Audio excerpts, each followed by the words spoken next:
Merci tout d'abord au professeur Sermolas et au docteur Lelouch Moi, ça a marché, je crois que c'était là, ça va pas d'être tarder. là. On va du coup pour plus de compréhension et essayer d'arrêter peut-être chacun l'audio pour pouvoir entendre les intervenants parler. Donc, si vous voulez bien vérifier que l'audio soit arrêté. Nous sommes actuellement, je pense, 11 participants, 12 participants. Peut-être certains vont arriver en cours de route. C'est une première pour nous. On est heureux de pouvoir le faire en collaboration avec le professeur Sarboulas et le docteur Lelouch pour aujourd'hui aborder un trouble autour aborder les troubles en santé mentale et plus spécifiquement les débuts des modes d'entrée en schizophrénie et les épisodes psychotiques, surtout chez les jeunes adultes, qui est un sujet sur lequel nous travaillons avec le docteur Kilikini qui m'accompagne sur l'axe du projet de santé de la CPTS. Donc, cette première session sur des rappels, on va laisser la parole au professeur Sarmolas, au docteur Lelouch, et une deuxième session certainement prévue en septembre sur un aspect plutôt pratico-pratique des prises en charge et des thérapeutiques. Donc voilà, je laisse la parole au docteur Kilikini qui m'accompagne, qui est le référent de l'axe en santé mentale de la CPTS. Bonjour, merci Michel, merci docteur Lelouch. Ravi de pouvoir faire ce premier webinaire. C'est pas bien compliqué, mais c'est quand même un sacré truc à organiser aussi. Merci à ceux qui sont présents. Et oui, c'est le choix de l'axe de travail de la CPTS là, sur la santé mentale, s'occuper des jeunes en priorité. Et comment est-ce qu'on peut aider les partenaires de la CPTS à mieux comprendre ce qui se passe. Et voilà. Bon, je ne vais pas dire plus, on n'a pas beaucoup de temps. À vous, mon père. Mhm. Oui, Bonjour. vous nous entendez bien? Ouais. Oui. Un grand merci pour cette proposition. Nous, c'était quelque chose qu'on avait de toute façon envie de faire avec Barbara Lelouch, avec d'autres aussi qui ne pourront pas être là aujourd'hui. Je pense à Antoine Lefrère, qui est un peu l'homologue de Barbara. Barbara est plus spécialisée côté schizophrénie, Antoine plus sur la bipolarité et la bipolarité débutante. Et puis, on a aussi l'équipe chez Xavier Zendijian, l'équipe du CLIP. Et on se disait que la fois prochaine, notamment sur les conduites à tenir ou les principes de prise en charge, ce serait bien de leur faire une petite place et qu'on le présente avec eux aussi. Et pour nous, l'occasion, on est convaincus de l'intérêt de pouvoir partager un peu sur cette question-là avec les réseaux vraiment on nous parle tout le temps de réseaux de ville-hôpital, mais les gens qui incarnent ça sont quand même assez rares. Donc, nous, on s'est saisi de votre proposition, peut-être pour la décliner ensuite avec probablement d'autres partenaires. Donc, c'est un exercice en tout cas qui nous plaisait bien. J'espère qu'on le réussira. On voulait vous proposer un format le plus ouvert possible à la discussion et à l'échange. On devrait être le bon format pour ça. Par contre, on va voir si ce qu'on vous propose aujourd'hui répond, ne répond pas, quitte à ce que vous nous fassiez un retour et qu'on réoriente s'il le fallait pour la fois d'après sur les aspects de prise en charge. Alors, on avait préparé un grand PowerPoint. On ne sera pas du tout obligé de tout présenter. On s'était dit avec Barbara Lelouch aujourd'hui de pouvoir vous parler à la fois de la clinique, peut-être de remettre en place les histoires de classification et d'approche, comment on en parle. C'est vrai qu'il y a quand même une orientation schizophrénie débutante et premier épisode psychotique. Et peut-être la fois prochaine, on parlera peut-être de manière plus équilibrée avec le trouble de l'humeur. Et sans Antoine Lefrère, on se disait que c'était quand même dommage de le présenter comme ça. Et on se disait aussi, en gros, 20-30 minutes de présentation et peut-être de passer la discussion, si vous êtes d'accord, à et demi. Moi, je risque du coup de te lâcher pour être en trajet, mais je vous suivrai sans caméra avec le casque pour la discussion. Ok, merci. Donc, on part sur 30 minutes de formation et puis un temps d'échange pour tout le monde, c'est ça? Je pense quand même que vous n'hésitez pas à intervenir et l'idée, c'est de le faire de manière très souple. Alors, en début et en introduction, c'est vraiment des rappels plutôt classique sur la question de la schizophrénie. Hein. Vous savez qu'on a maintenant, ça fait quoi? Ça fait 120 ans qu'on parle très classiquement, après Kraepelin et puis Bleuler, de schizophrénie, maladie fréquente et sévère, on la prend comme ça, avec quand même un retentissement social et fonctionnel très fort, hein, une des 10 pathologies qui entraînent le plus d'invalidité, mais toutes disciplines médicales confondues, hein, pas du tout qu'en psychiatrie. Et puis, par définition, on considère quand même que la schizophrénie, une fois qu'elle est engagée, constitue un peu le modèle des troubles psychotiques chroniques. Et par le terme de psychose, on va voir qu'on peut y rapprocher des choses un peu différentes. On a l'habitude en cours de mettre les étudiants en garde pour dire dès que vous avez quelqu'un qui vous dit la schizophrénie, c'est telle cause, de dire aux étudiants attention, parce que ça va être des conneries, ou en tout cas des vérités à moitié vraies, mais on est bien loin de pouvoir proposer un seul modèle physiopathologique, alors que ce soit la dopamine, la forclusion du nom du père, le double lien, la perte d'évidence naturelle, quelle que soit l'étiquette théorique des psychiatres, dès qu'on n'a qu'une seule explication facile, ça parle un peu, mais ça ne dit jamais tout de l'évolution de la pathologie, donc être très prudent sur la physiopathologie, et c'est quand même ça appelle beaucoup d'humilité. En tout cas, généralement, et Barbara, tu nous en parleras, c'est en termes de modèle neurodéveloppemental qu'on peut dire peut-être le moins de bêtises, c'est-à-dire en gros un modèle intégratif dans lequel on va mettre ensemble des déterminants qui soient génétiques, biologiques, et même liés à l'expérience ou au parcours des personnes, à la petite enfance, à l'adolescence, l'exposition à des événements de stress ou toxiques. Et bref, l'hypothèse neurodéveloppementale, c'est ce qu'on a de plus ouvert pour y mettre ensemble des aspects qui vont du tout biologique jusqu'au tout environnement. Et ça, on va vous en reparler bien plus en détail tout à l'heure. Si ça vous va, on avance un peu, surtout sur les premières diapos qui sont vraiment des généralités. L'idée, c'est, vous devez le savoir, l'intervention précoce dans la schizophrénie. Et avec Stéphane Kilikini, on avait ça en tête depuis longtemps. Et en fait, Marseille reste quand même un peu en retard vis-à-vis d'autres villes en termes de programme d'intervention précoce.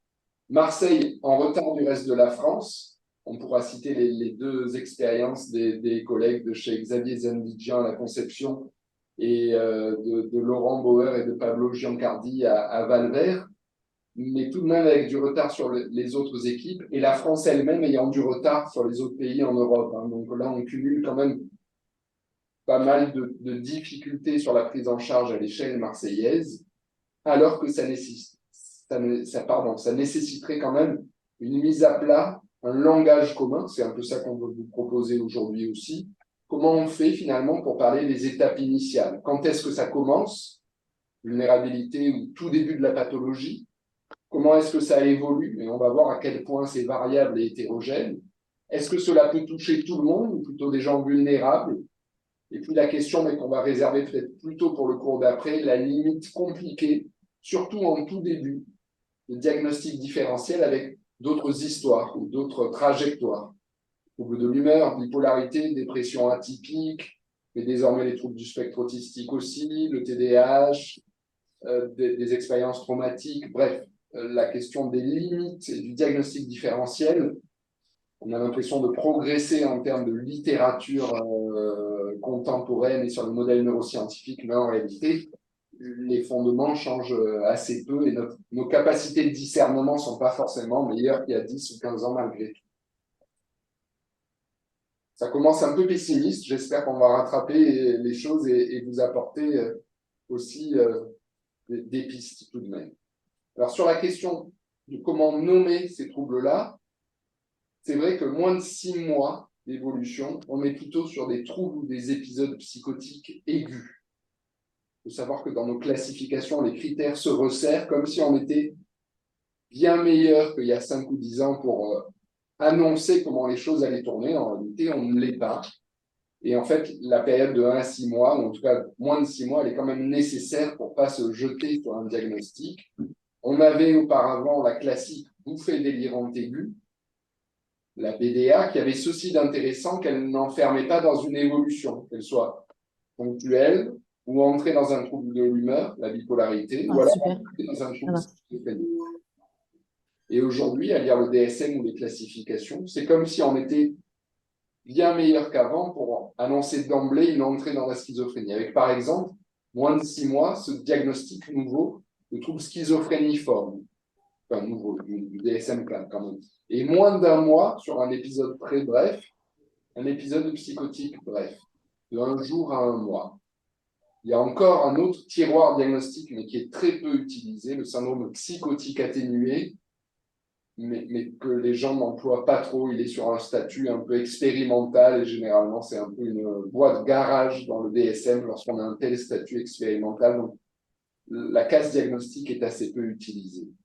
Et quelles que soient les appellations, finalement, et on va y revenir tout à l'heure, on est sur 2 grandes modalités d'entrée mécanique, soit un début aigu, soit un début plus progressif, avec à peu près la moitié des cas pour un début aigu, explosif, plutôt des formes délirantes, et une autre moitié des cas peut-être plus dur à prendre en charge, et peut-être avec un pronostic plus péjoratif, le début plus insidieux et plus progressif.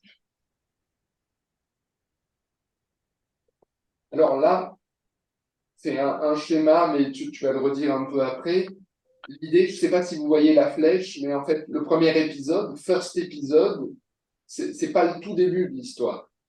Et auparavant, sans en avoir les critères diagnostiques d'un premier épisode, il y a ce qu'on appelle la phase des prodromes. La phase des prodromes, elle se différencie d'une étape encore plus ancienne, la phase dite prémorbide, plus ancienne, parce que prémorbide, ce serait plutôt en continuité avec la personnalité vulnérable, tandis que les prodromes, on est plutôt infra-critères diagnostiques, mais avec quand même des ruptures, des changements, des phénomènes cliniques nouveaux. Alors, lorsque le premier épisode ici débute, l'hospitalisation peut quand même mettre un petit délai avant de débuter, petit ou même plus grand. Et ça, c'est une notion où on vous demande d'y faire attention parce qu'on va y revenir pas mal de fois dans la présentation, c'est la DUP, la durée dite psychose non traitée. En gros, entre le début du diagnostic, on a bien les critères cliniques, c'est-à-dire qu'on est clairement dans un premier épisode psychotique, mais il n'y a pas encore eu le premier contact adapté, approprié. Et cette durée de psychose non traitée, duration of untreated psychosis, on va voir qu'elle a quand même eu un gros regain d'intérêt sur ces 15-20 dernières années.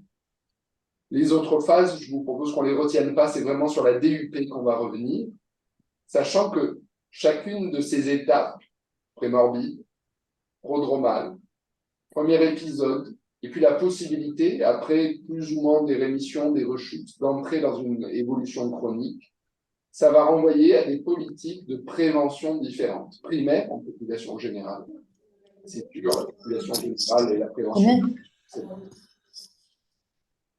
Si vous avez des questions, ouais, n'hésitez pas. 116. 113. Alors, si vous n'avez pas de questions, merci de faire attention à veiller à couper vos micros et sinon, n'hésitez pas à lever la main par le petit onglet et à intervenir quand vous le souhaitez, mais veillez à ce que tous les micros soient éteints pour qu'on entende bien. Merci. Alors, pour avancer un peu plus vers la clinique, je vous parlais de la durée de psychose non traitée, on va y revenir, mais il y a eu un gros engouement depuis la moitié des années 90 pour se dire, c'est quand même très long, généralement c'est entre 40 à 80 semaines, c'est énorme, des fois c'est un peu plus d'1 an, avec les premiers signes, c'est-à-dire qu'on le sait rétrospectivement, et on a eu l'espoir que ce soit quand même annonciateur du pronostic, de l'évolution au long cours, du fonctionnement social. Dans un deuxième temps, il y a quand même eu des travaux qui sont... On ne change pas autant les trajectoires des personnes, mais on peut les retarder et on peut quand même intervenir. Et on y reviendra avec ta partie sur la durée de psychose non traitée, la DUP. Mais en gros, entre 40 à 80 semaines, c'est beaucoup de décalage et de retard diagnostique. Ça veut dire que c'est des gens pour lesquels on peut suspecter plutôt des éléments de dépression, de troubles anxieux, mais en tout cas, pas des choses avec une spécificité diagnostique d'emblée. C'est l'idée un peu générale de plus on est tôt, moins on est bon sur la discrimination ou la spécificité des symptômes qu'on peut retrouver. Alors, la prévalence, quelques chiffres d'épidémios, mais je ne veux pas faire trop long, et ça, c'est très classique, donc je vous propose de ne pas tout lire là-dessus, mais prévalence, un tout petit peu moins de 1% de la population générale, donc véritable enjeu de population de santé publique. On avait l'idée que c'était très invariable, toute culture, toute époque. On sait quand même qu'il y a des facteurs environnementaux qui comptent. L'exposition toxique, notamment chez nous le cannabis, en Asie, c'est d'autres produits. Des facteurs de migration, d'urbanisation, de stress, et début classiquement 15-25 ans. Je vous propose qu'on passe sur le reste parce qu'on va beaucoup mieux le dire tout à l'heure. La clinique, alors selon le dernier DSM, il faut au moins 2 des critères sur plus d'1 mois. Idées délirantes, hallucinations, désorganisation du discours, désorganisation du comportement ou syndrome négatif. C'est-à-dire plutôt des choses comme des choses en moins, même s'il faut être un peu prudent avec cette appellation. Il faut, à côté de ces symptômes-là, qu'il y ait quand même des difficultés de fonctionnement sur plus de 6 mois, et comme toujours en psychiatrie, bien éliminer tout diagnostic différentiel, somatique, toxique ou iatrogène. Alors, on va un peu plus vers la clinique, et dans la schizophrénie, on a parlé de 5 types de symptômes selon le DSM, mais plus classiquement, on parle même de 3 grands axes, 3 syndromes. Et ce qu'il y a de compliqué avec la schizophrénie et de très hétérogène, c'est qu'il y a une variabilité énorme. On ne peut avoir que des éléments d'un syndrome positif, c'est-à-dire le délire, les hallucinations, ou du syndrome négatif, retrait, émoussement affectif, ou alors de désorganisation. Mais un des signes quand même les plus classiques, surtout pour les modes d'entrée bruyants, c'est l'hallucination, et notamment l'hallucination acoustico-verbale, les voix. Vous devez aussi savoir, c'est important, que des hallucinations, par exemple visuelles, isolées, en réalité, c'est très rarement psychiatrique. Ça peut être le cas dans un cortège de modalités sensorielles, en plus du reste. Et des choses visuelles et critiquées, ça doit beaucoup plus faire éliminer des histoires de confusion ou de neurologie. Et les plus fréquentes, même si toutes les modalités peuvent être touchées, c'est l'hallucination acoustico-verbale, les voix. Ça peut être des fois des sons plus élémentaires, mais les voix sont quand même avec l'influence, avec les insultes, avec les commentaires, des choses très très typiques. En gros, la moitié des patients souffrant de schizophrénie pourraient connaître à un moment ou à un autre des phénomènes hallucinatoires. Je vais essayer de terminer sur la clinique. Il existe d'autres types de voix, plus si on gratte un peu, c'est pas aussi acoustique que ce qu'on croyait. Ce serait plutôt comme des impressions de télépathie, de porosité, de troubles de la limite de soi, la peur que les idées puissent être volées ou insérées comme des impressions de télépathie. Et à ce moment-là, on parle plutôt d'hallucinations psychosensorielles. C'est très proche des hallucinations acoustico-verbales. C'est même bien souvent les mêmes patients, et c'est vraiment des phénomènes cousins. Voici quelques exemples des phénomènes hallucinatoires. Des voix qui discutent entre elles, des voix qui commentent, des influences, contrôle de la volonté par les forces extérieures, des pensées volées ou à l'inverse, dans l'autre sens, insérées.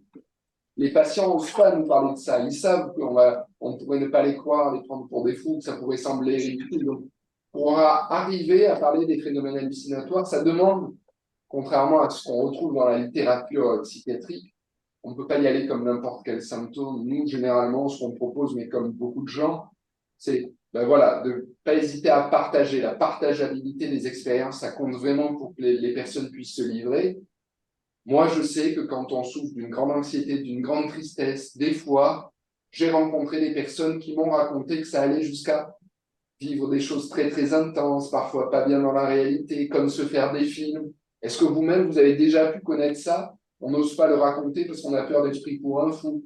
Moi, j'en parle volontiers comme ça, en cheminant un peu pour essayer de retrouver comme des étapes pour que les gens osent partager. Je crois que jamais à la question de est-ce que vous avez des hallucinations, oui, non. Si quelqu'un vous répond oui, c'est probablement qu'il n'en a pas. Et si jamais on vous répond non, ça ne veut pas dire qu'il n'y en a pas, en fait. Donc, il faut trouver, et je crois vraiment, moi, à cette histoire de partageabilité pour que les gens osent en parler. Alors, il y a aussi le syndrome négatif, c'est-à-dire plutôt des signes comme en moins, émoussement affectif, ce qui ne veut pas dire que les gens ne ressentent rien, mais ce qui veut dire que l'expression des émotions est quand même altérée, mais aussi dans le discours, dans la logique. Attention à une vision quand même trop déficitaire, hein. C'est quand même pas comme en neurologie avec des fonctions qu'on n'aurait plus. Bien souvent, c'est plutôt ça ne sort pas de la bonne façon dans l'expression des émotions. Et puis, troisième, pardon, je passe un peu vite et puis on vous laissera bien sûr tout le PowerPoint. Troisième syndrome possible, la désorganisation, ce qu'on appelait avant la dissociation schizophrénique. Ça peut être vrai, en gros, un morcellement, une perte d'organisation pour le discours, pour les idées, dans les affects aussi, avec les rires et les rires immotivés, la discordance affective. Et puis aussi au niveau moteur, ce qui au maximum peut aboutir à ce qu'on appelait avant un syndrome catatonique, qu'on appelle toujours, mais qu'on recherche peut-être insuffisamment, avec une vraie altération du tonus et de l'attitude musculaire, corporelle. Ça peut être la pire des urgences en psychiatrie, le syndrome catatonique. Alors voilà, c'est encore moi ça, on s'était un peu partagé. Pour terminer sur ma partie sur la clinique, et puis pardon d'y aller un peu vite, et vraiment on reprend ça ensuite et vous aurez le PowerPoint. Pour revenir sur cette histoire de durée de la psychose non traitée, la DUP, vous voyez, mais ça a déjà bien 7-8 ans, ces chiffres-là, ils seraient peut-être à remettre à jour, mais ils ne nous honorent pas. Hein, c'est quasiment au moins 1 an, presque 2, après coup de réaliser qu'on a pris du retard dans une prise en charge spécifique, parce que non, ce n'était pas qu'un épisode dépressif, même un peu bizarre, ou accompagné de signes psychotiques. On sait que la prise de toxiques, le faible insight, c'est-à-dire le manque de connaissances, la stigmatisation, les signes négatifs, tout ça, ça renforce la durée de psychose non traitée. C'est évident d'ailleurs. Si vous cassez tout et que vous êtes animé d'une grande instabilité et de voix, vous aurez les pompiers plus rapidement que si vous êtes en retrait et que vous ne parlez à personne dans votre voisinage et où il y a une tolérance sociale bien plus grande. On s'était emballé, on s'est un peu modéré sur les liens avec la symptomatologie et l'évolution clinique au très long cours. En revanche, on sait que sur l'isolement social, sur le risque suicidaire, sur la durée d'hospitalisation, c'est vraiment important et ça plaide plutôt pour une intervention précoce, même si elle soulève d'autres questions. Allez, je te passe le relais. Pardon. Et du coup, donc, ces troubles schizophréniques, ils apparaissent, on l'a dit, vers l'âge de 15-25 ans. Et cette période... Est-ce que je peux vous interrompre juste un instant? Le docteur Kilikini voulait intervenir sur cette première partie. C'est quel écran? C'est où sur la caméra? Juste pour faire un petit point d'étape, d'abord, merci. Moi, ce que je retiens, y compris dans la pratique que j'ai pu avoir auprès des jeunes et encore un peu maintenant, justement pour nos collègues qui nous écoutent, c'est le caractère indifférencié des troubles au début. Donc, ce qui nous amène souvent à ce que le diagnostic soit fait avec cette impression de retard, mais une fois qu'on a l'ensemble, un ensemble plus consistant de symptômes, bon, ça fait partie des vicissitudes de l'analyse clinique hein, et des médecins. On n'a pas toujours tout d'emblée, donc il s'agit surtout pas de se culpabiliser par rapport à ça. Le deuxième point, c'est dans ce long cheminement là où la pathologie arrive petit à petit, où il peut y avoir, quand on est en médecine générale, des contacts épisodiques comme ça, c'est aussi comment est-ce qu'on va pouvoir informer la famille. Et je crois que cette dimension de faire acte de dictionnaire auprès de la famille, pourquoi les choses sont pas tout à fait normales, pourquoi on recoupe un certain nombre d'éléments, non, c'est pas juste qu'il est un peu, c'est pas que son style ou c'est pas que son caractère. Voilà, la difficulté qu'il y a à sensibiliser aussi la famille, c'est-à-dire que c'est d'être toute cette équipe qui va être ensuite autour du patient. Donc c'était le deuxième point que je voulais souligner. Et puis pour terminer par rapport à ce que tu as évoqué là sur l'interrogatoire, à quel point mais en tout cas, le soignant doit être délicat. Je n'ai pas trouvé d'autre mot que ce terme-là de délicatesse. Et cette délicatesse à venir interroger, à venir être en alliance avec le patient, ça demande du temps. L'interrogatoire d'un jeune comme ça qui dysfonctionne, ça demande du temps et une certaine délicatesse dans l'approche des questions. Voilà.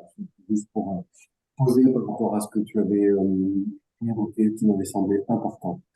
Merci de votre patience. À vous, Barbara. Donc, du coup, oui, les troubles schizophréniques donc, apparaissent pendant une période qui est un peu particulière sur le plan du cerveau. C'est en fait la période de l'adolescence. Et l'adolescence, maintenant, on considère que c'est vraiment une période qui est très, très grande. En tout cas, sur le plan neurodéveloppemental, et c'est de 10 à 25 ans. Et pendant cette période-là, il y a plein de phénomènes de maturation cérébrale qui se passent avec une diminution de la matière grise, une augmentation de la matière blanche. Ça, c'est des phénomènes qui sont tout à fait normaux. Et du coup, c'est aussi pour ça qu'à cette période va se passer beaucoup de changements. Alors, les conséquences de la maturation cérébrale de l'adolescence, ça va être une réactivité émotionnelle qui est accrue, une augmentation des interactions sociales, une tendance aux prises de risques et à rechercher des expériences novatrices, une tendance à être plus exposé aussi aux consommations de toxiques et une vulnérabilité au stress qui est plus importante que pendant cette période. Et le stress et les cannabis, on sait que ce sont deux facteurs de risque majeurs qui peuvent entraîner des perturbations du développement et de la maturation du système nerveux central. Et l'adolescence, du coup, c'est une période d'émergence de troubles psychiatriques. Et sur cette tranche d'âge des 10-24 ans, en fait, les troubles neuropsychiatriques, c'est vraiment la première cause de morbidité et d'invalidité dans tout le monde. Michel, je te repasse la main rapidement avant de la reprendre. Sur le début. Et quand tu parlais du cannabis, c'est pas un joint ponctuellement à 17 ans, tu as bien dit, c'est aussi des périodes, des fenêtres temporelles très précises. Et fumer tous les jours des joints à 14 ans, c'est pas du tout la même chose que essayer un joint à 16 ou 17 en réalité. Et vraiment, c'est en termes d'intensité, de régularité et surtout de fenêtres temporelles. Alors là, c'est assez court, c'est de dire, on l'avait mentionné tout à l'heure, deux modalités de début. En gros, retenons 50% pour chacune des deux modalités. Début aigu, c'est l'ancienne bouffée délirante aiguë, un épisode psychotique aigu. C'est avant tout un syndrome dit positif, une désorganisation marquée. Alors, il peut y avoir des petits éléments non spécifiques au début, avant l'apparition. Il y a souvent des troubles à type d'anxiété majeure, de déréalisation, de troubles du sommeil. Et puis ensuite, une concrétisation, une émergence d'éléments plus nettement délirants ou positifs. On peut quand même y trouver des facteurs déclenchants, hein. Pas se dire que ça, vous savez, le coup de tonnerre dans un ciel serein. On a quand même le droit de développer une BDA ou un épisode psychotique aigu dans les suites d'un traumatisme grave. Ce qui est dur à objectiver, c'est cette impression d'atypicité, de bizarrerie, finalement des éléments qui sont durs à utiliser comme des stricts critères. Mais on se dit que dans les formes de contact, c'est pas forcément la grande agitation qui est inquiétante, c'est plutôt des éléments de difficulté de compréhension, de bizarrerie. On a du mal à dire, est-ce que c'est des fois même très très tôt et très intuitif. Mais à côté de ça, on sait aussi que c'est l'âge, l'adolescence, où les épisodes thymiques auront quand même tendance à être plus d'allure psychotique, entre guillemets, plus d'hallucination, par exemple, que ce soit une dépression ou un excès maniaque. Donc, encore une fois, beaucoup d'incertitudes, plus c'est tôt, moins on est spécifique.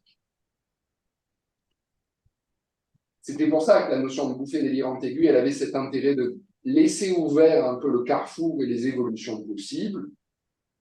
Aujourd'hui, alors on n'a plus cette case-là, néanmoins, à le vent en poupe ce qu'on appelle une approche très transdiagnostique ou transnosographique, de plus en plus comme un front commun, et on réactualise là, mais des vieilles hypothèses qui parlaient de vulnérabilité à la psychose unique, finalement, avec les troubles de l'humain. Le reste, on l'a dit tout à l'heure. Et par contre, sur les débuts insidieux, plus calmes, mieux tolérés, plus discrets, mais en fait plus redoutables au niveau pronostic, c'est un peu comme si le pronostic, finalement, c'était pas de quelle façon on peut aller au plus mal en crise, mais ça, c'est une vraie idée en psychiatrie en général, c'est plutôt de quelle façon on peut aller au mieux entre deux épisodes aigus. Et tout le pronostic, une fois qu'on met de côté le risque suicidaire ou le passage à l'acte, c'est vraiment, mais de quelle façon on va bien entre deux épisodes. On peut avoir des crises redoutables, très aiguës, du moment qu'on récupère bien.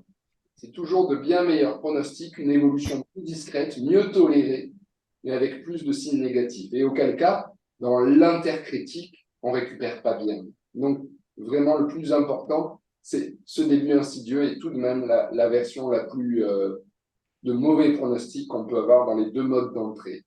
Mais la difficulté, à ce moment-là, c'est de faire la part des choses avec la personnalité sous-jacente. Et bien souvent, les personnes, les patients nous disent « mais ça, j'ai toujours été comme ça, c'est pas une maladie ». Et c'est vrai qu'il y a souvent des éléments de personnalité dans l'isolement, dans la discrétion, la timidité. Et donc, toute la difficulté, c'est d'arriver à y mettre un curseur de pathologie. Et puis, sur la clinique, classiquement, on apprend que c'est la bizarrerie du délire, la présence des hallucinations, la désorganisation qui permet de faire la part des choses, entrer dans la schizophrénie d'une part et la bipolarité de l'autre. Les symptômes négatifs de l'émoussement affectif aussi. Sauf que en réalité, tous ces points-là, eh bien, en rouge, en fait, dans la bipolarité et dans les troubles de l'humeur, il y a quand même à chaque fois des enjeux de diagnostic différentiel. La bizarrerie du délire, oui, mais pour définir bien ce qu'est la bizarrerie, c'est pas simple. On en a l'intuition, mais pour aller objectiver ça, c'est vraiment compliqué. Les hallucinations, plus on est jeune, plus on a de risques d'en avoir, y compris pour un épisode de l'humeur, soit dépressif ou maniaque. Puis la désorganisation, en fait, si vous êtes très maniaque, vous allez aboutir à quelque chose qui va ressembler à de la désorganisation. Alors, est-ce que c'est de même nature, de différence quantitative ou qualitative? Les gens se bagarrent, mais ils se bagarrent, je pense, depuis un siècle. Je ne suis pas sûr qu'ils arrêtent de se bagarrer pour savoir est-ce qu'on peut être et désorganisé et bipolaire. Une autre question, à l'inverse, la dépression par rapport au syndrome négatif, dans une situation de schizophrénie, c'est tout de même assez difficile de faire la part des choses. Attention aussi au terme de congruence qu'on apprend bien souvent. Plus on est jeune, moins c'est vrai la congruence des thématiques délirantes avec l'humain pour les troubles de l'humain. Alors, on va peut-être finir maintenant pour vous parler, mais je te laisse la parole, sur les états mentaux à risque. Parce que c'est peut-être quelque chose, mais tu vas en parler, Barbara, où on peut retrouver ce que tu disais, Stéphane, comme possibilité, en gros, pour contourner et éviter un peu les risques de la stigmatisation et comment en parler aux familles. Donc, du coup, si on résume un peu ce qu'on a dit avant, ce schéma-là, il peut résumer en fait l'évolution naturelle des troubles schizophréniques. On va avoir une première phase qui est la phase prémorbide, où les personnes ne présentent absolument pas de symptômes, c'est juste des personnes qui ont une vulnérabilité, mais qu'on ne connaît pas à déclencher un trouble schizophrénique. Ensuite, après, deuxième phase de la maladie, une phase prodromique, c'est-à-dire les patients vont présenter quelques symptômes qui ne sont pas spécifiques de la schizophrénie, mais qui peuvent être évocateurs du risque de développer par la suite un trouble schizophrénique. Ensuite, les personnes vont déclencher un premier épisode psychotique, c'est-à-dire qu'il va apparaître pour la première fois de façon durable dans le temps des symptômes psychotiques de type idées délirantes, hallucinations, qui vont être associés à une désorganisation des pensées, une désorganisation des émotions, une désorganisation du comportement, qui peuvent être associés aussi à un syndrome négatif. Et ensuite, après ce premier épisode psychotique, alors il y a des personnes qui vont faire un épisode psychotique dans leur vie, ça va rester isolé, et d'autres personnes pour lesquelles ça va être du coup le mode d'entrée vers la schizophrénie, et donc on passe dans la phase résiduelle où on est dans le cas de la maladie chronique. Je vais vous présenter un peu maintenant la phase prodromique, c'est-à-dire quels symptômes on peut présenter avant le déclenchement d'une schizophrénie. Donc des symptômes, il y en a plein en fait, qui sont certains sont absolument pas spécifiques. Et d'autres sont quand même un peu plus évocateurs et un peu particuliers et plus évocateurs de troubles psychotiques. Alors, ce qu'on peut retrouver dans les mois et les années avant le déclenchement d'un premier épisode, ça peut être des symptômes anxieux, ça peut être une baisse d'énergie, une baisse d'appétit, une perte de poids. Vous voyez, c'est quand même pas du tout spécifique. Une humeur plus irritable, une humeur dépressive. On peut retrouver des perturbations, des perceptions avec des distorsions de la réalité. On peut retrouver aussi des perturbations du sens de soi, le sens de moi se modifie ou le sens des autres, de mon environnement se modifie aussi. Des impressions de perplexité, j'ai l'impression qu'il y a quelque chose de bizarre, quelque chose qui s'est modifié. Ça me rend un peu anxieux, un peu perplexe, mais j'arrive pas trop à dire quoi. On peut avoir des personnes qui vont se replier sur eux-mêmes, s'isoler, qui vont perdre les intérêts qu'ils avaient habituellement, qui peuvent être plus méfiants, plus suspicieux. On peut repérer certaines anomalies dans le discours. On peut retrouver aussi une augmentation de l'énergie, une perte de motivation, des troubles du sommeil, des changements de comportement. Et donc, on peut retrouver vraiment tout un tas de symptômes qui vont être associés à une baisse du fonctionnement. C'est-à-dire qu'en plus de présenter ces symptômes ou ces plaintes, on va retrouver une modification avec l'état antérieur, ou par exemple une baisse des résultats scolaires, une perturbation des relations sociales, un isolement dans la famille. Enfin, il va y avoir vraiment des répercussions sur le quotidien et le quotidien se modifie. Ces symptômes, donc, ils vont évoluer au cours du temps et en fonction de la spécificité ou non des symptômes, on peut différencier deux phases prodromiques. Une phase prodromique précoce et une phase prodromique tardive. La phase prodromique précoce, c'est une phase qui va précéder de plusieurs années un trouble psychotique où va émerger de manière graduelle des symptômes non spécifiques, donc l'anxiété, l'irritabilité, la tristesse de l'humeur, une diminution de la motivation, des troubles de la concentration, des troubles du sommeil, avec une baisse du fonctionnement. Et ensuite, et ça généralement, c'est dans l'année qui précède le début de la pathologie, on va retrouver du coup ces symptômes un peu plus particuliers, un peu plus évocateurs, qu'on appelle les symptômes psychotiques atténués. Atténués, pourquoi? Parce qu'ils sont atténués en intensité et en fréquence, c'est-à-dire qu'ils sont moins intenses que lors d'un premier épisode psychotique ou lors d'une décompensation d'une schizophrénie, et moins fréquents. C'est-à-dire, par exemple, ils vont apparaître une fois par mois, ou 2 fois par mois, ou une fois par semaine, mais ce n'est pas quelque chose de quotidien. Dans ces symptômes psychotiques atténués, on peut retrouver des modifications du contenu de la pensée. Les personnes peuvent rapporter, avoir l'impression qu'il y a des choses qui changent. Même s'ils n'arrivent pas trop à dire qu'est-ce qui a changé, ils ont une impression un peu vague comme ça de changement. Ils peuvent rapporter des croyances un peu bizarres, un peu nouvelles sur le monde, avoir aussi des idées un peu de méfiance. Ils ont l'impression, par exemple, de temps en temps, ils vont avoir l'impression d'être suivis, d'être regardés, qu'on peut leur vouloir du mal. Ou alors, ils peuvent avoir l'impression qu'il y a des choses de leur environnement qui font référence à eux. Par exemple, je me baladais dans le métro, j'ai vu les publicités, puis c'est bizarre, j'ai vraiment eu l'impression qu'elles ont été faites pour moi. Ça m'a quand même un peu inquiétée. Je sais que c'est étrange, mais quand même, j'ai vraiment eu cette sensation-là. Je sais que c'est étrange, c'est peut-être justement un des signes qui fait que ça n'est pas encore une intensité délirante complète. Il y a encore ce doute, le comme si, mais néanmoins, c'est quelque chose d'inhabituel et qui inquiète beaucoup les personnes. Ils peuvent avoir l'impression que par moment, certaines pensées ne sont plus les leurs. Mais pareil, ils vont dire c'est bizarre parce que je sais très bien que c'est ma pensée, mais j'ai vraiment le sentiment que c'est pas la mienne. Ou alors que les gens peuvent lire dans leurs pensées, deviner leurs pensées. On peut avoir aussi des modifications des perceptions. Ça peut aller de la déréalisation et de la dépersonnalisation. Alors, déréalisation, c'est j'ai l'impression que c'est mon environnement qui est étrange, qui est bizarre, qui n'est pas comme d'habitude. Dépersonnalisation, c'est j'ai l'impression que c'est moi-même dans mon corps qui suis bizarre, qui suis étrange. Je ne me reconnais pas. Et ça peut aller jusque, du coup, aussi à des distorsions de la perception de la réalité avec des illusions. Ça peut être, par exemple, je vois un arbre bouger, mais c'est bizarre. J'ai eu l'impression que la forme a changé, que c'était plus vraiment une arbre, comme si c'était un peu une personne. Mais en même temps, j'ai pas vraiment vu une personne. Ça s'est modifié de manière un peu floue, jusqu'à vraiment des hallucinations. J'ai entendu une voix dans ma tête, ou j'ai vu une personne qui me regardait, ou j'ai senti des picotements dans mon corps. On va avoir aussi des modifications du cours de la pensée, où les personnes vont nous expliquer que, contrairement à d'habitude, il y a des moments où elles n'arrivent plus bien à construire leurs phrases.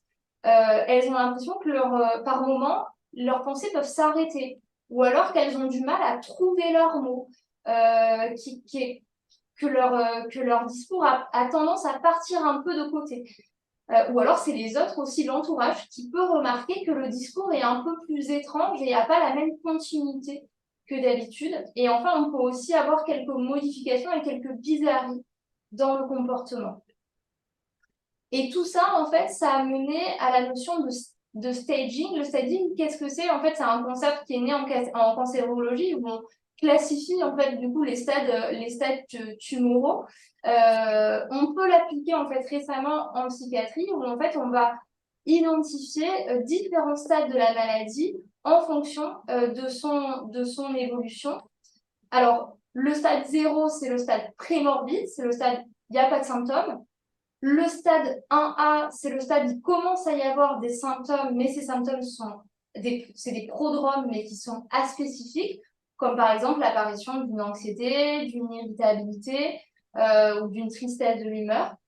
Le stade 1B, on reste dans les prodromes, mais on arrive avec des prodromes un peu plus spécifiques, comme par exemple la modification des perceptions, la modification du cours de la pensée, la modification du contenu de la pensée. Mais ça reste quelque chose de peu intense, ça évolue vraiment à bas bruit, et ça reste quelque chose de peu fréquent. Ça arrive une fois par mois, une fois par semaine, mais pas tous les jours. Mais c'est associé quand même à un retentissement sur le fonctionnement. C'est-à-dire que les personnes vont s'en plaindre et vont avoir un impact, il va y avoir un impact sur leur qualité de vie où les résultats scolaires chutent, on n'est plus les mêmes avec sa famille, on n'est plus les mêmes dans sa relation sociale. Et ensuite, après, à partir du stade 2, on arrive du coup au stade du déclenchement de la maladie. Le stade 2, c'est le stade du premier épisode psychotique. Et puis ensuite, si la maladie se chronicise et il apparaît d'autres épisodes psychotiques, d'autres symptômes, on rentre dans le stade 3, qui est le stade de la récurrence. Et enfin, le dernier stade de la maladie, c'est le stade 4, c'est le stade en fait de la résistance au traitement. Et en fait, l'idée, c'est que ces prodromes, il y a de plus en plus de recherches pour essayer d'identifier en fait quels sont les prodromes de la schizophrénie. Et le stade 1B, c'est ce qu'on a appelé les UHR, les patients à ultra haut risque de développer une schizophrénie. Je ne sais pas si vous avez déjà entendu ce terme. Et donc, c'est ces patients qui présentent des symptômes psychotiques atténués et qui sont à risque de développer une pathologie schizophrénique. Et en fait, qu'est-ce qui se passe quand on regarde l'épidémiologie? C'est qu'en fait, dans des patients à ultra haut risque, en fait, il n'y en a que 30% qui vont évoluer vers une schizophrénie. Donc, en fait, pas tous les patients ultra haut risque développent une schizophrénie par la suite. Pour autant, qu'est-ce qu'ils deviennent? En fait, la majorité d'entre eux, ils vont développer d'autres troubles psychiatriques et notamment des troubles anxieux et des troubles dépressifs. Et c'est pour ça que maintenant, ce stade UHR, on l'appelle plutôt état mental à risque. Pourquoi? En fait, ce serait un syndrome à part entière où il y a plusieurs symptômes qui apparaissent, qui impactent le fonctionnement de l'individu et qui, si il évolue, risque d'évoluer vers un trouble psychiatrique chronique, que ça soit une schizophrénie ou que ça soit un trouble anxieux ou un trouble de l'humeur. Et donc, peut-être on s'arrête là pour qu'on ait quand même le temps et de la discussion. On est allé un peu vite et l'idée, c'est aussi que vous puissiez nous faire un retour pour qu'on réoriente et qu'on complète pour la fois d'après. On se disait même si jamais il fallait en mettre deux et non pas une, à vous de nous dire et nous, ça peut être intéressant. Juste, moi, je te laisse terminer côté de cet ordi et je bascule en audio. Pardon.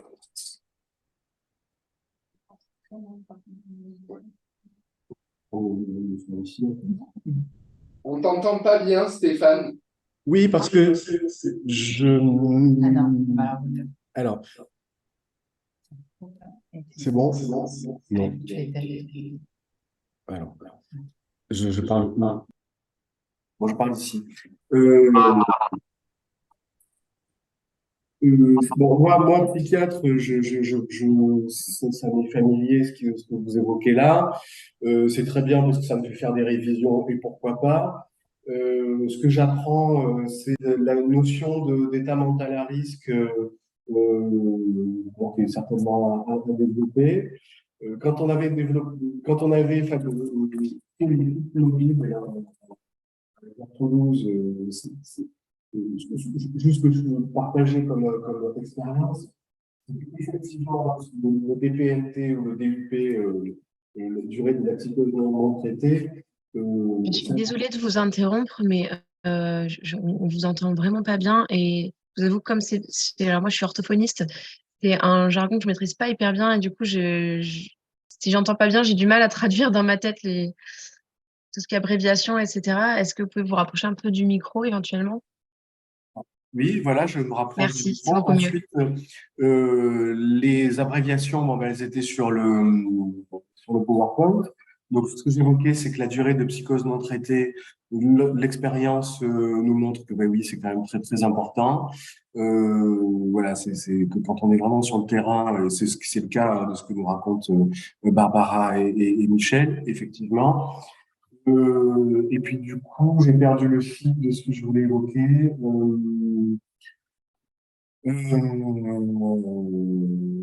Ben voilà, non, je crois que c'est bien de réviser un petit peu toutes ces notions pour que ensuite, en septembre, on soit vraiment dans un petit peu plus pratique en ce qui concerne la prise en charge.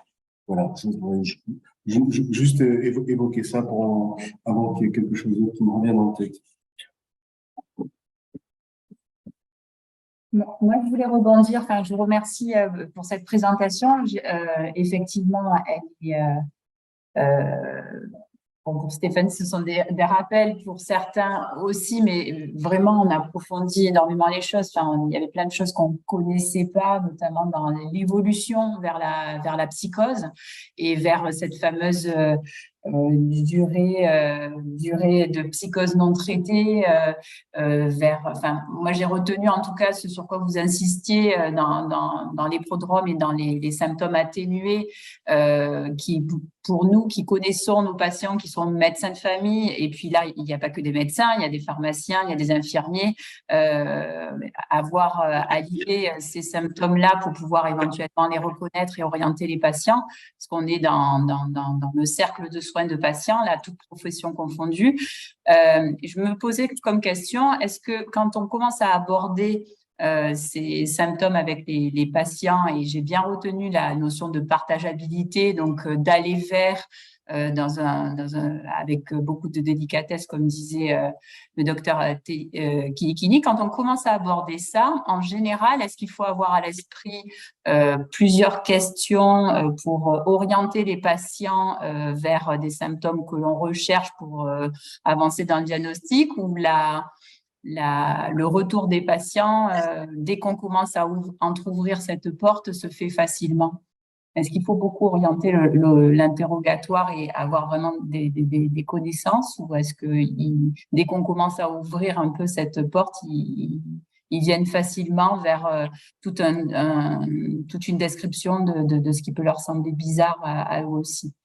Et est-ce que du coup, la deuxième partie de question, est-ce que du coup, au moment où on aborde ça avec les patients, ça peut changer si on est dans les prodromes ou les symptômes atténués, ou un peu plus loin dans le diagnostic? Juste avant de répondre, est-ce que c'est possible d'accepter sur le Zoom Michel Sermolage qui vient de se connecter en… Ça y est. Ah, parfait, merci.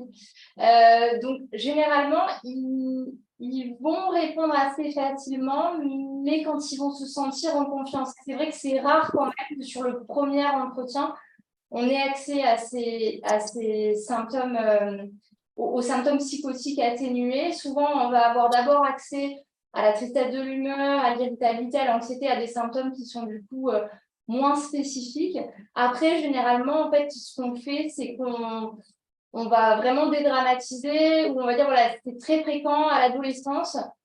Il y a beaucoup de personnes qui peuvent faire des expériences qui sont un peu particulières, comme par exemple entendre une voix dans la tête, ou avoir des impressions bizarres. Ça arrive très fréquemment. Et en fait, on essaie de leur expliquer que c'est pas que souvent les gens n'en parlent pas parce que ils ont peur d'être pris pour fou, ou que parce que j'ai entendu une voix, je suis schizophrène. Au contraire, on essaie de les rassurer en disant que et c'est vrai, en fait, c'est assez fréquent à l'adolescence d'avoir ces expériences-là sans développer par la suite des troubles psychiatriques. Et donc, c'est ensuite, finalement, quand ils sont en confiance, qu'ils vont nous parler quand même assez facilement, du coup, de ces expériences-là.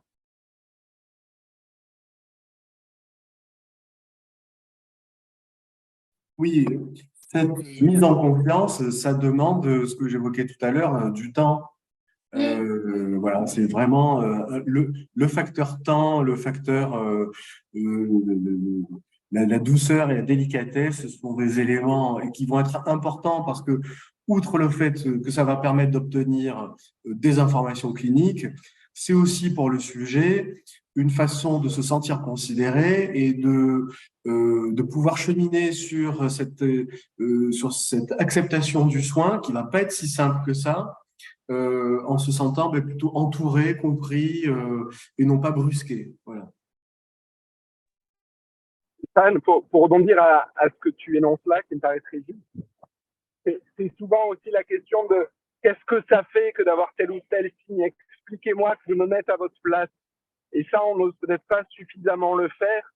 Et en clinique, pour l'émergence des troubles psychotiques, si on ne va pas dans ce terrain-là et qu'on est juste dans un recueil des signes, bah, ça ne marche pas, on ne les recueille pas. Quand bien même on les recueillerait, c'est avec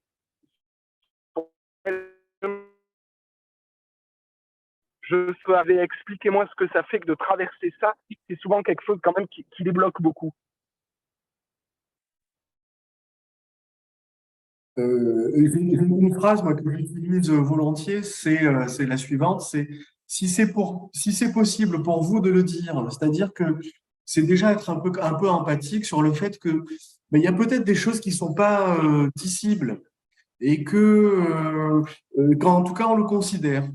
Est-ce que c'est possible de dire quelque chose? Est-ce que vous ressentez des choses? Est-ce que vous avez des idées? Si c'est possible pour vous de le dire, parce que il y a aussi des voix qui leur interdisent. Il y a aussi la stigmatisation, enfin l'idée péjorative d'être malade. Voilà.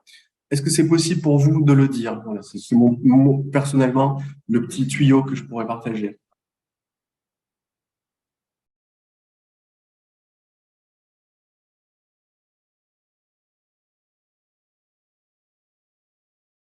Bon. Je ne sais pas si d'autres personnes ont des questions. Il y a eu beaucoup d'informations partagées. Est-ce que quelqu'un veut prendre la parole?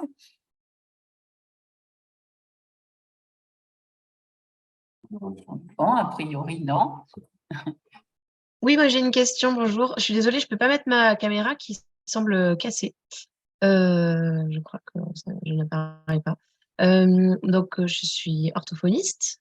Alors, tout ça, c'est un peu nouveau pour moi, mais je me suis inscrite notamment parce que j'ai dans ma patientèle un ou deux enfants qui présentent des troubles neurodéveloppementaux et qui ont malheureusement dans leur famille des parents ou des frères et sœurs touchés, alors l'un par la schizophrénie, l'autre par la bipolarité. Donc, arrivant dans l'adolescence, je me dis que d'avoir un peu plus de connaissances dans le domaine, ça peut me permettre d'être un peu en alerte et de pouvoir informer les parents ou juste les orienter si moi je remarque quelque chose ou si le patient me partage quelque chose. Parce qu'en l'occurrence, en général, quand on voit souvent nos patients, nous, orthophonistes, au moins une fois par semaine. Donc, on a un canal un peu privilégié de communication avec eux et en général, une relation de confiance qui est bien installée. Et voilà, donc ma question est la suivante. Si je remarque ou si j'entends dans le discours de mon patient ou s'il me confie des choses qui sont évocatrices, vers qui je l'oriente à cet âge-là? Un pédopsychiatre en libéral, en hospitalier, dans quel service, ou un psychiatre, ou simplement son médecin généraliste. Voilà. Qu'est-ce qu'on fait dans ces cas-là en tant qu'orthophoniste, quoi? Merci. Pour l'instant, la réponse, elle sera plutôt au mois de septembre, mais je vais laisser la parole à Michel ou à Barbara. Mais c'est une question très juste parce qu'en plus, on paye là le prix de la scission entre les mondes de la pédopsie et de la psy adulte, comme s'il y avait les troubles de l'enfance, tout s'arrêtait à la fin de l'adolescence et on débute potentiellement une nouvelle carrière avec d'autres noms, d'autres intervenants.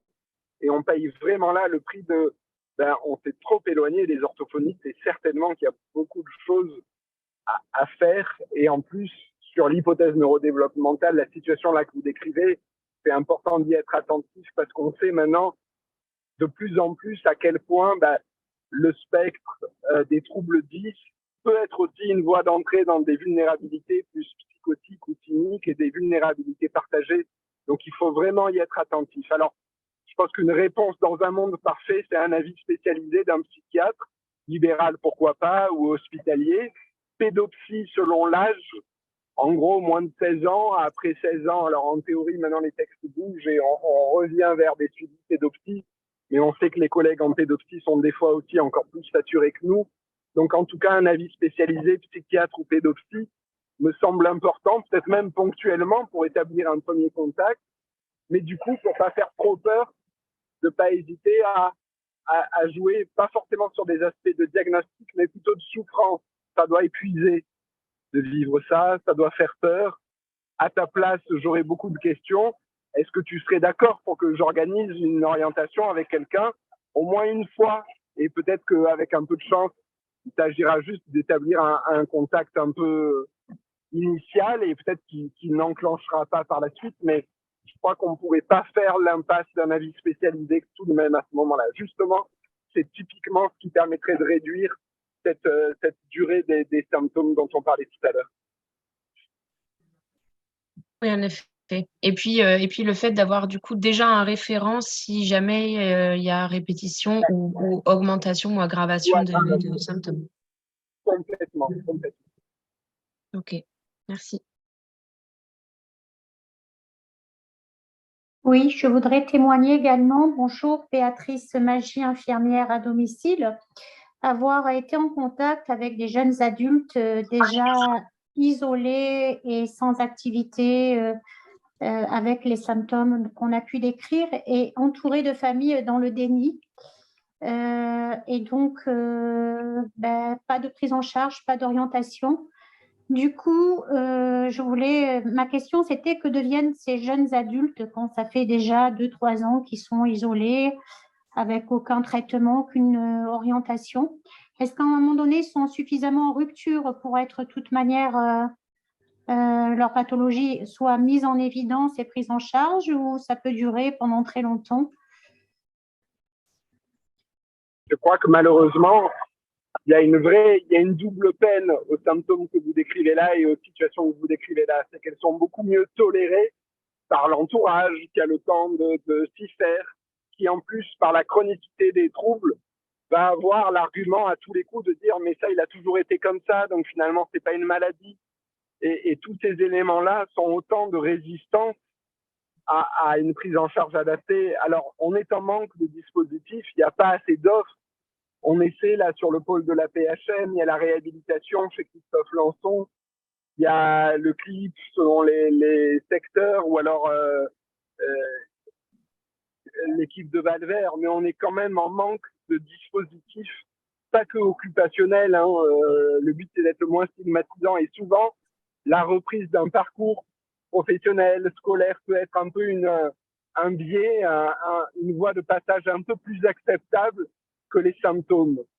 Mais dans tous les cas, c'est quand même un long chemin à réaliser. En plus, parce que justement, il y a eu comme une adaptation de l'environnement, de l'école, et c'est des gens qui vont déranger personne. Donc, on pourrait tenir des années là-dessus. Et tout l'enjeu, c'est vraiment ceux-là qui ont sûrement le plus mauvais des pronostics.